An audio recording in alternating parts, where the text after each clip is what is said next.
I want to paint a little picture for you guys, just so you can truly grasp the horrific and diabolical nature of this story.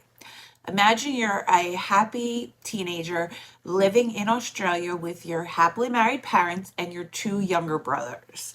You go away on a school trip, then find out through Facebook that your entire family has been brutally, yeah. You fly home from your trip, realize your biggest nightmare is reality. Then, because you're 15 and you're legally underage, you unknowingly go live with your family's killer. This is the story of the Lynn family. Hi, guys. Welcome or welcome back. Thank you so much for being here. It's so greatly appreciated. It truly, truly is. Before we get started, let me give you my usual disclaimer. This video is for educational purposes only. Please do not take what I say as fact. Please always do your own research and come to your own conclusions. Next, if you have not liked, subscribed, or commented yet, please consider doing so because it really helps me out and I really, really appreciate it. The Lynn family consisted of Min Lynn and his wife Lily, who met when they were both students who traveled to Sydney, Australia from China and fell in love. They would go on to have three children, a daughter named Brenda, who was 15 years at the time that all this happened, and two sons, 12-year-old Henry and 9-year-old Terry.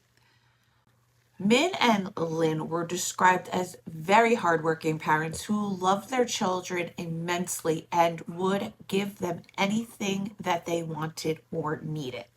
Lily was said to always be by her children's side, very attentive mother and very loving. 12-year-old Henry was very outgoing, very liked, and very popular. He loved sports, particularly tennis and badminton. He was said to be very easy to talk to and resembled his father in a lot of senses. Uncle Robert would often play badminton with Henry, but we're going to get to him in a few. 9-year-old Terry, the baby of the family, loved his older sister and would follow her around everywhere that she went. In 2009, Min Lin started a very successful news agency called Epping Central News Agency.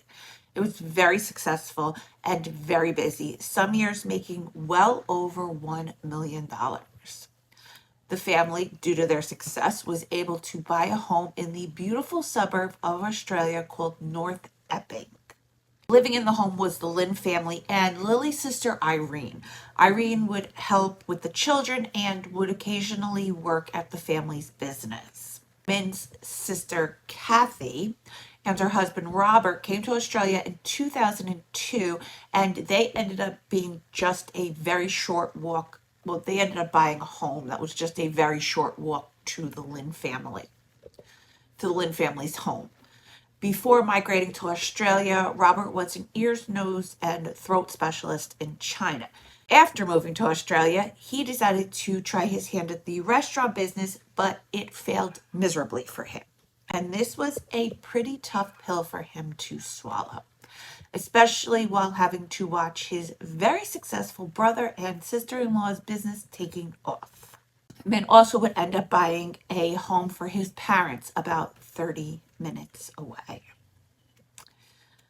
The family was known for getting together for dinners. Friday, July 17th, 2009, Brenda leaves for a week on a school trip to study French in New Caledonia. The Lynn family go over to Grandma and Grandpa's that night for dinner. After dinner, Grandma asks Henry to stay the night with her, but he declines because he has plans to play badminton with Uncle Robert the following morning. If only he had decided to stay with Grandma and Grandpa. Min left Grandma and Grandpa's home around 9 p.m. to go deliver some newspapers because, remember, he was a very hard worker. The remaining family members also packed up and headed home to 55A Boundary Road. The following day, July 18, 2009, some regulars headed over to the news agency as they had done so many times before.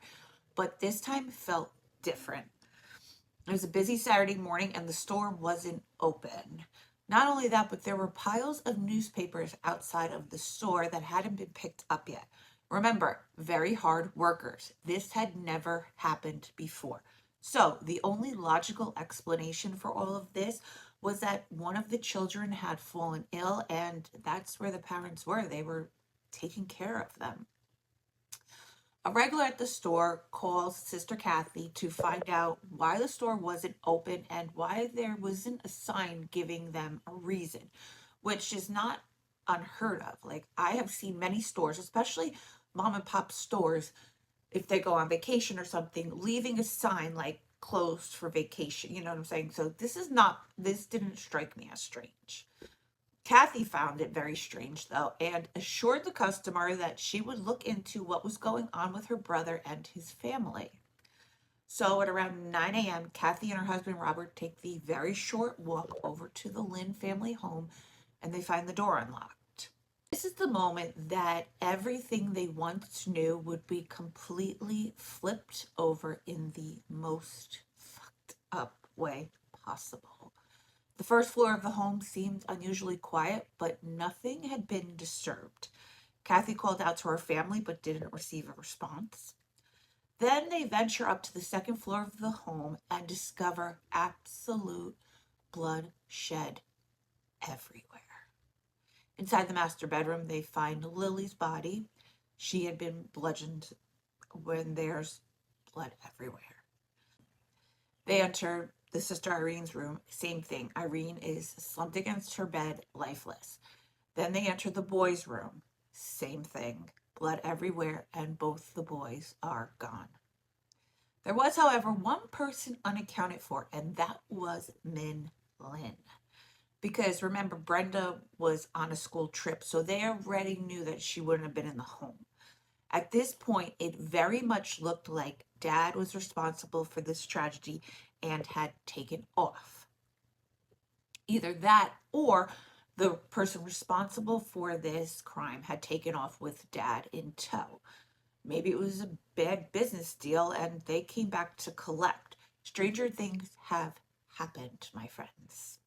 So Kathy calls 000 for help, and this is what I will tell you before I play this recording. The 000 dispatcher is an absolute dildo for the way that he speaks to this woman, because it's nothing short of cruel and heartless. Oh, I need an ambulance to 55A Boundary Road. What suburb? So 55A Boundary Road, Epping North, and it's a house? Yeah. What's the problem? Yeah, the house, wrong? yeah. Pardon? What's wrong? What's wrong? I'm not sure someone else is I think I'm not sure. You need to tell me why you need an ambulance. What's wrong? Yeah, I think someone died. I'm not sure. Why do you think someone's dying? I don't know. You need to tell me something. You're asking for an ambulance, but why? Yeah, I also need a place, please. Yeah, why? What's wrong? Please. What is wrong? Don't scream. Just answer my question. Yeah, I need it because I'm supposed to be killed. Is someone bleeding? Is someone unconscious? I think so they died. Why? Why? I'm not sure, but maybe someone killed my brother's family. No. I need someone to come quick. We are coming. You need to stop screaming and tell me what the problem is. Someone killed my brother's family. Why do you think that? Yeah, because I went to his house and I knocked the door and the door is just closed. I opened it and then up the stairs find my brother. I couldn't find it. I'm not sure. Where's your brother? Are they on the ground? No, they're the bedroom. They're all the bedroom. Are they in the house? Is your brother in the house? I'm not sure. We are driving there. Answer my questions, please. Have you found a body? I'm at my brother's home. Have you found a body? Just quick. We are driving there. Don't say quick. Tell me what's wrong. Have you seen your brother? I'm not sure. No, it's yes or no. Can you see him? No. Is he in the house? Can you see their bodies? Yeah, I saw. Min Lin would later be found in the master bedroom, his body hidden under a duvet. murder unaliving, then became a theory until none of the victims were found with any self-inflicted wounds. They saw that that's when that was ruled out. They say that a crime scene can tell 1,000 words, and this crime scene was no exception.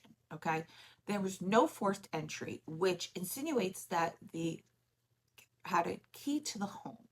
There was nothing missing from the home, which insinuates that this was not a robbery, that the family was the intended targets. The lights in the home were cut off from the outside, which insinuates that the was very comfortable with the layout of the home. And Brenda's room was never touched. There wasn't even blood on the doorknob to her bedroom. This insinuates that the killer already knew that she wasn't going to be home and therefore didn't waste their time going into Brenda's bedroom. While all of this is going on, 15-year-old Brenda decides to go on Facebook to see if anything is going on at home. It's then that she starts receiving messages asking if she's okay and begins to be sent news articles with a picture of her home. The school immediately gets Brenda on the next flight home. When she arrives back, she's greeted by Aunt Kathy, Uncle Robert, and Aunt Kathy and Uncle Robert's son. Brenda says it's at that moment that she knew it was all real. Her entire family was gone, and there was nothing she could do about it. According to the autopsy report, it's believed that Min and Lily were killed first.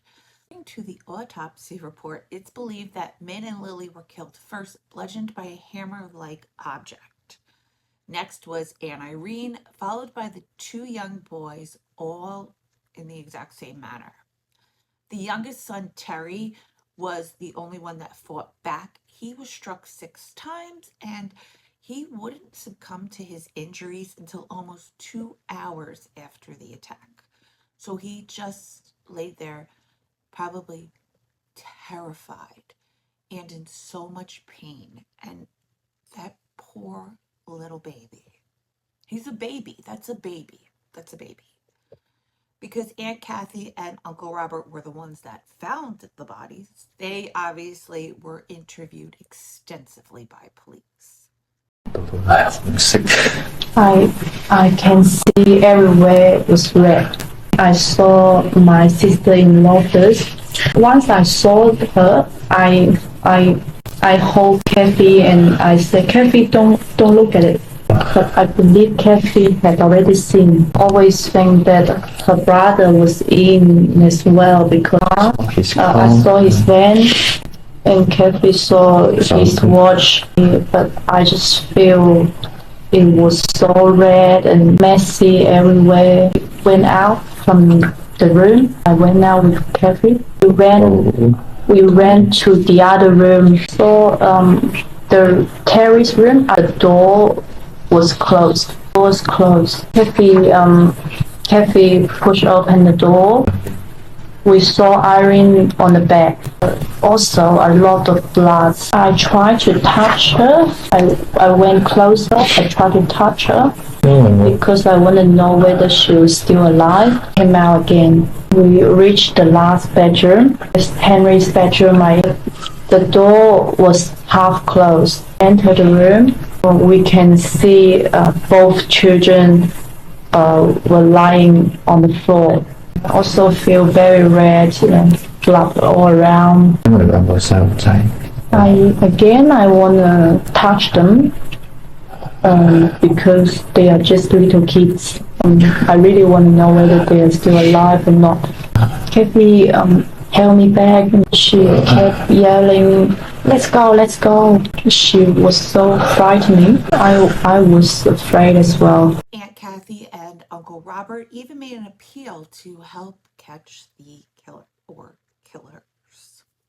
How you and your family have been able to cope with something that no family in this country can possibly imagine you've had to go through. How difficult that has been.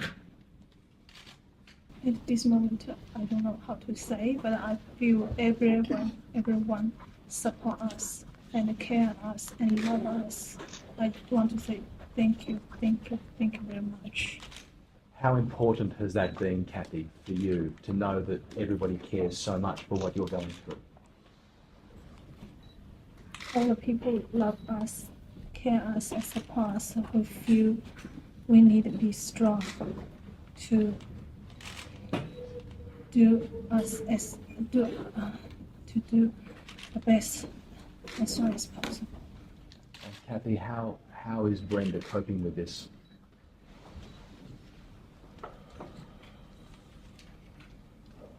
I told Brenda,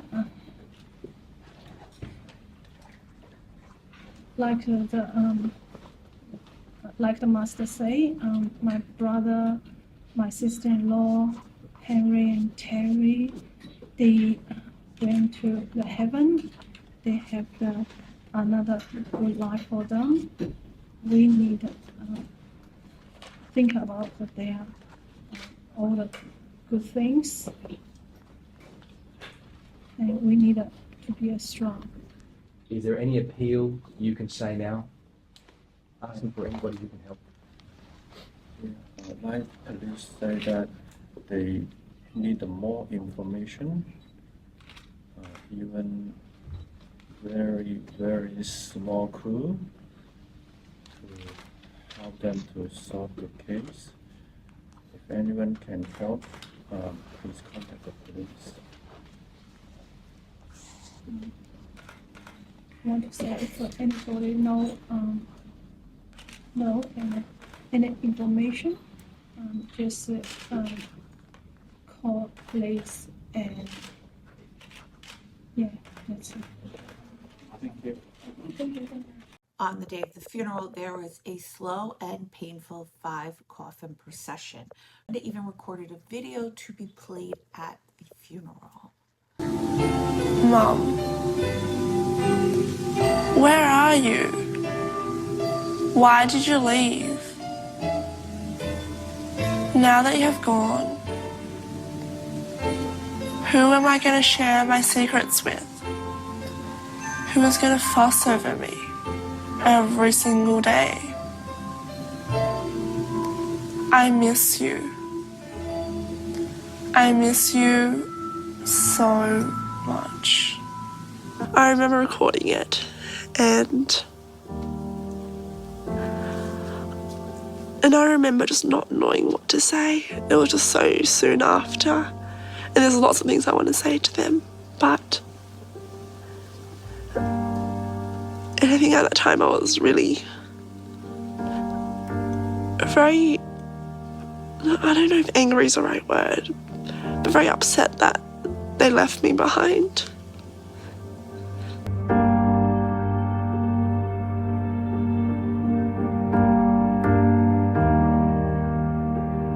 I was just so amazed by the turnout, how the school had organised, a bus to take all the girls there, and just the amount of loving people that came up to me, hugged me. Not only was Brenda now an orphan, but she was also an underage orphan, which meant she needed to be cared for by at least one adult if she didn't want to find herself in the system for the next few years. That's when good old Uncle Robert decided to step up and take his niece in to live with him and Kathy and the couple's only son. What Brenda didn't know at the time was that she was now living with her family's killer.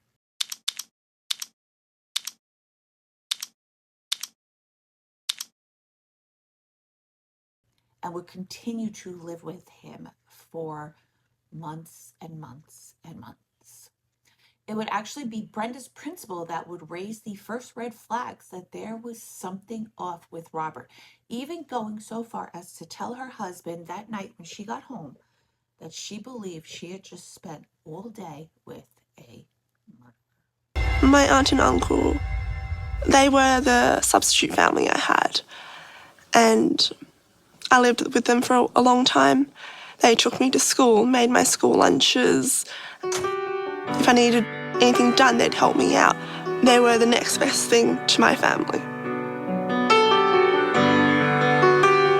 But school principal Susan Bridge had serious doubts about who Brenda had chosen to live with. She'd witnessed a disturbing encounter between Brenda and her uncle Robert. So physically very close and face only this far away, speaking loudly, rapidly in Chinese. Brenda with her head bowed down, tears falling down. It was clear he was trying to get her to agree to something.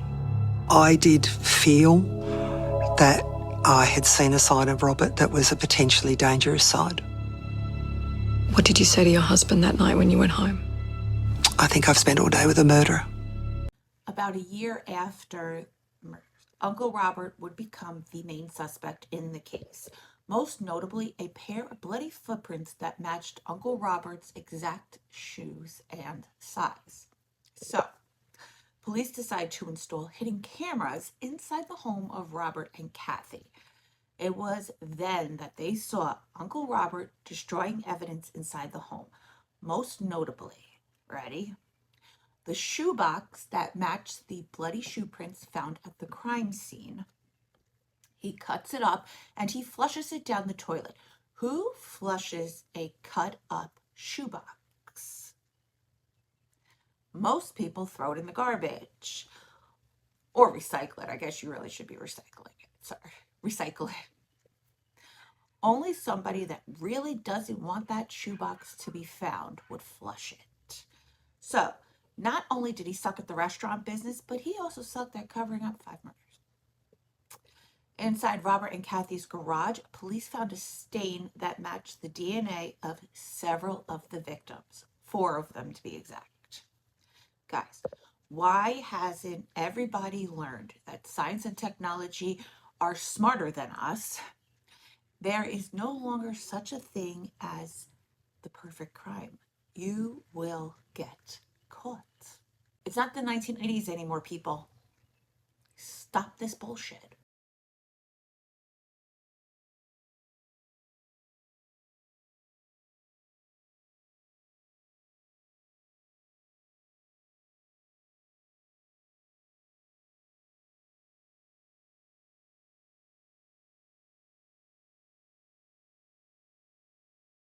May 5th, 2011, almost 2 years after Uncle Robert would finally be arrested. At first, Brenda didn't believe that her uncle could be responsible for this. That was until she sat through the first trial and heard all of the evidence against Robert Zinn, including his confession to another inmate saying that the night of he sedated his wife so that he can go over to the home, and that she would not wake up. But the motive for the killings would be so much worse than just jealousy of his in-law's success.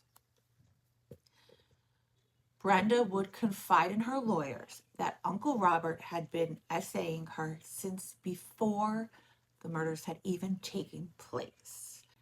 Getting rid of her family would force Brenda to go live with him and Aunt Kathy, ultimately having her under his roof and his watchful eyes at all times. It's said that Brenda didn't believe this was initially important to the case, and that's why she never actually said anything. Could it have also been shame and embarrassment? Absolutely. Should a 15-year-old Brenda be condemned for this? Absolutely not. This forced the judge to declare a mistrial, and a second trial was set to take place with Robert's obsession for Brenda being the motive for the killings.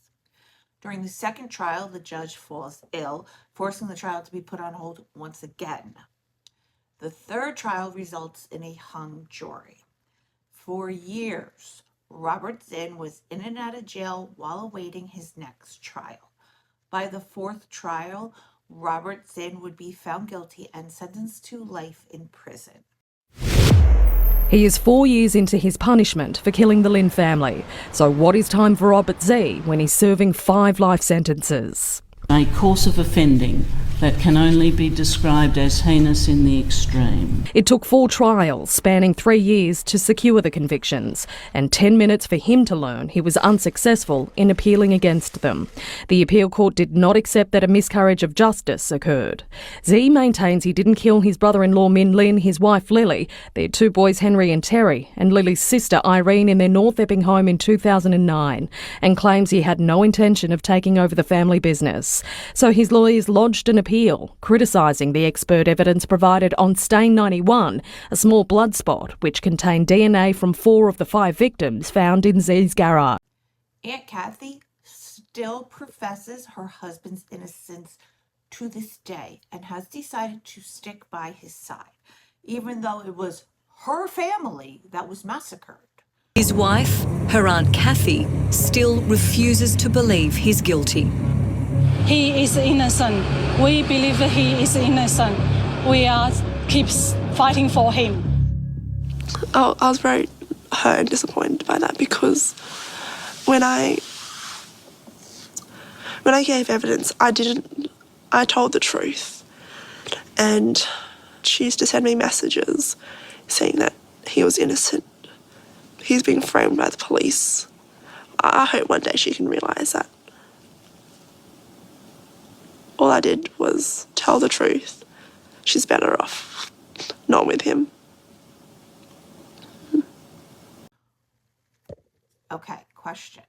What would you do if Aunt Kathy was your aunt, your daughter, your sister? Would she be cut off from your family? My answer is a resounding yes, yes, hell fucking yes.